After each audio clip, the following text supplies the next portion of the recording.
So I had this controller that I had troubles connecting. I tried everything, even clicking that. There's a little button there that you can click with like a toothpick or something. I even tried that. Cord, wireless, everything. This is how I fixed it. I have this official controller, which doesn't hold a charge.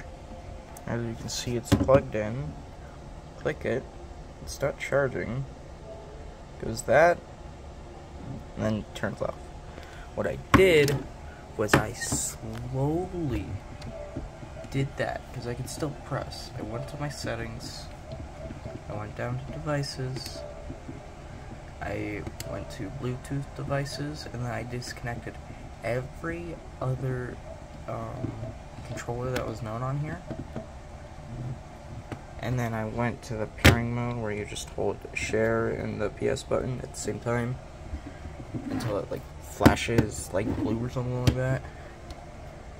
It appeared, I connected it, and now I can use my PlayStation like normal.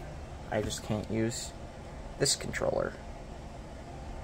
But I gotta make sure it stays connected just in case when I use this for Bluetooth it doesn't connect again. But that's an issue I had. Maybe some of you guys have it for the PS4, but that's how I fixed it.